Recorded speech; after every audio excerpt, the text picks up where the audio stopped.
Hi boys, welcome back. We are going to do lesson 7.3, which is multiplying algebraic fractions. So yesterday you had a review of how to multiply and divide basic fractions.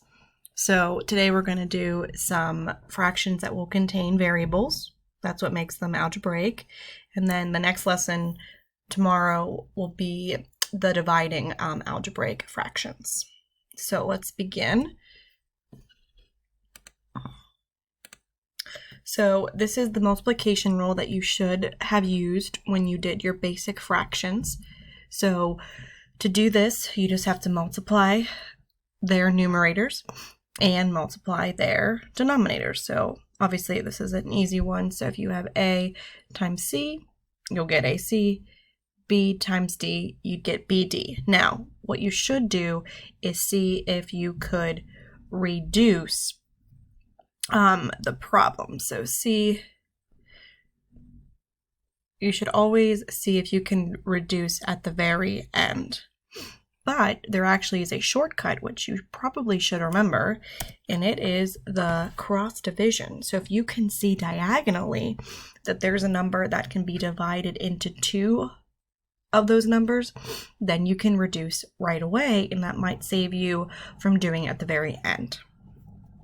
So let's do some review of just basic fractions, and then I'll throw some letters in there for you. So if we look at this, you have 8/9 times 3/10. Now, if we follow that rule and we do 8 times 3 to get 24, and 9 times 10 would be 90. Now, obviously, we should reduce this, and we can divide by 3, see if that gets us anywhere. So that would be 8/30ths, and I believe we can keep reducing that. So let's divide by 2, and it looks like I would get 4/15ths. Now, I'm going to show you the other way of cross division. So cross divide. If I look at this 9 and this 3, 3 can go into both of those, leaving me with a 3 and a 1. If I look at the 8 and the 10, I can divide each of those by 2. This would be 4, and this would be 5. Now, multiply straight across, and you get 4/15ths, which coincidentally is the same answer I got from before. So if you do not know how to cross divide, then there's no need to do it. You would just get a large fraction that you would then just have to reduce. So let's look at this next one.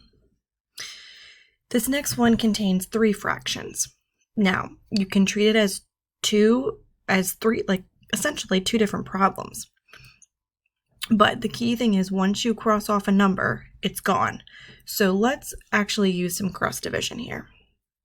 So if you look at the 5 and the 20, you can divide both of those by 5, leaving you with 1 and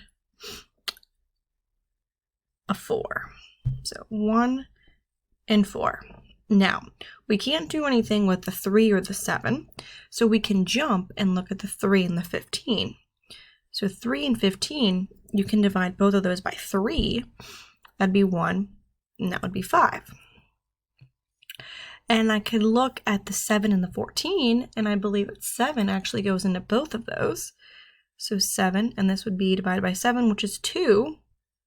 Now, multiply straight across, so 1 times 4 times 2 is 8, and 1 times 1 times 5 would be 5/8. Now, you certainly would get the same answer if you decided to do all of those numbers together. Now, we're going to introduce the letters. So, again, several different ways to do this. So, let's do it like this. So, if we do 2 times 3, you're going to get 6. Tack on your x.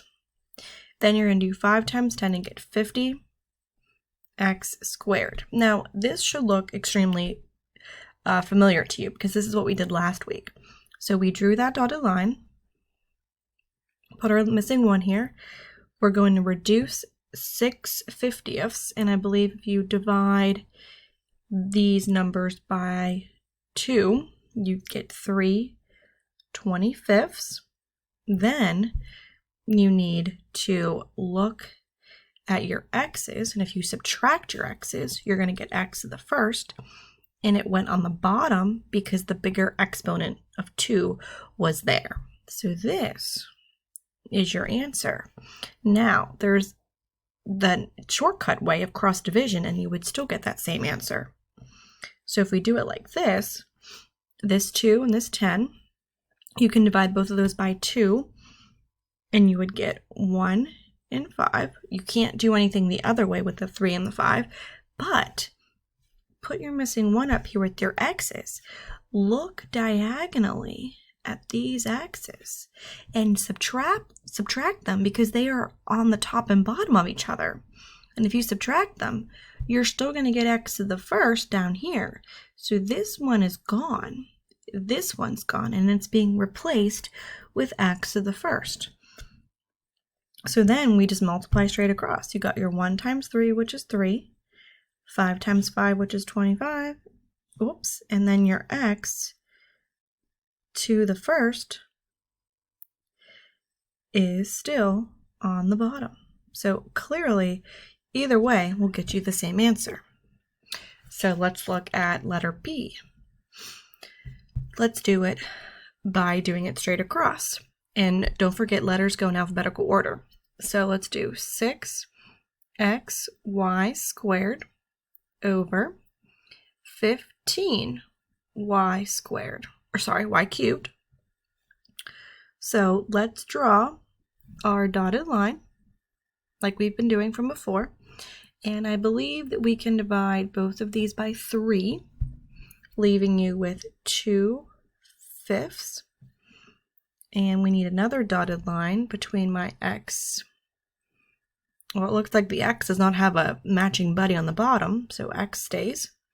And then we look at our y's, and if you subtract these, you're going to get y to the first, and it's going to go on the bottom because the 3 was bigger than the 2.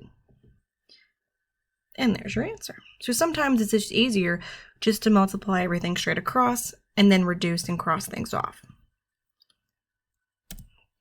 Now we can still do the same thing with 3 fractions. So if we do this one, if we look diagonally, I see a B and a B. Well, they're the same. They're going to cancel. I see a C and a C diagonally, and I'm gonna jump fractions, and I'm gonna see this A and this D. Well, looks like my answer is just A over D. And if everything crossed off, then my answer would just be a 1. Okay, let's get more complicated here. So let's throw in some more letters. So let's do the long way. We'll multiply straight across. We got 4d squared e f squared. Remember, alphabetical order. Then we have 9 times 6, which is 54 d e f. So dotted line between the 4 and 54.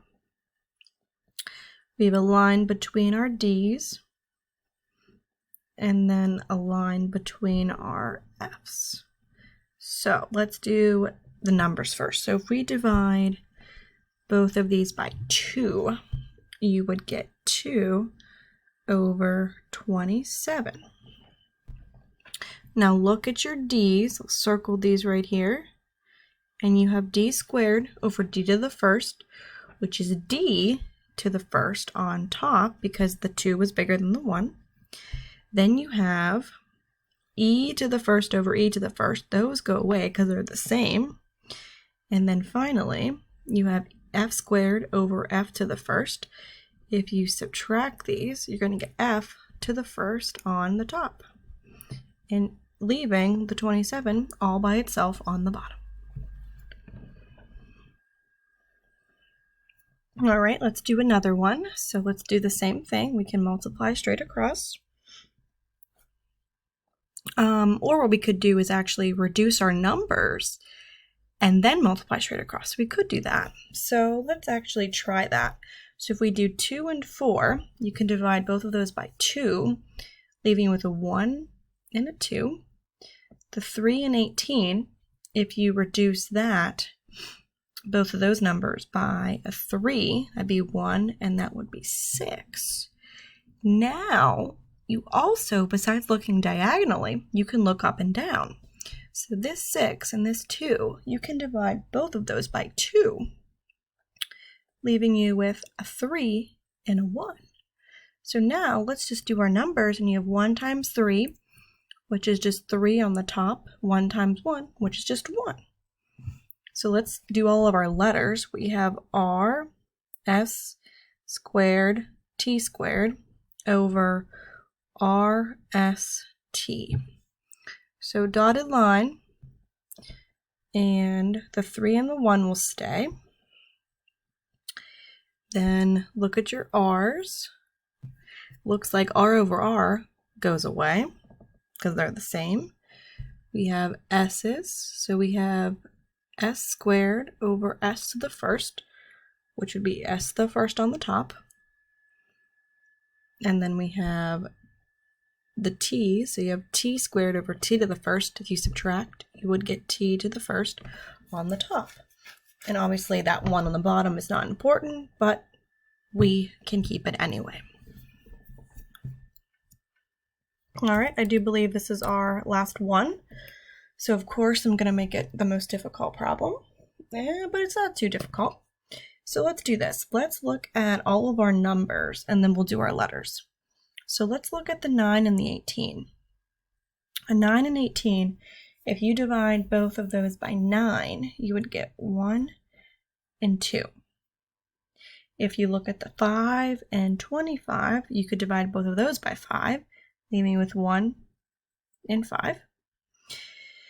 And we can look at the 2 and the 4. So this 4 and this 2, you could divide by 2, leaving you with a 1 and a 2. Now the 27, obviously, well, can't really do anything with that. So let's see what we have. We have 1 times 5 times 2, which is 10. Now, you should know this exponent rule. So you have x to the first and x cubed. That's x to the fourth, y to the fifth. Now the bottom is 1 times 27, which is just 27. You have an x, then you have y to the first times y squared, which is y cubed. Now this is not my answer. Draw your dotted lines. Put your missing 1 here. Now 10 over 27 cannot be reduced, so that is staying the same. And if you subtract your x to the fourth over x to the first, you're going to get x cubed. If you do your y's, you would get y squared on the top. So you should never have a problem that has the same letters on the top and bottom of your fraction. If you do, well, you did not simplify correctly, or fully, I mean. So go on Moodle and complete the worksheet, and make sure you show all your work, and then tomorrow we will do dividing algebraic fractions. I'll see you boys tomorrow.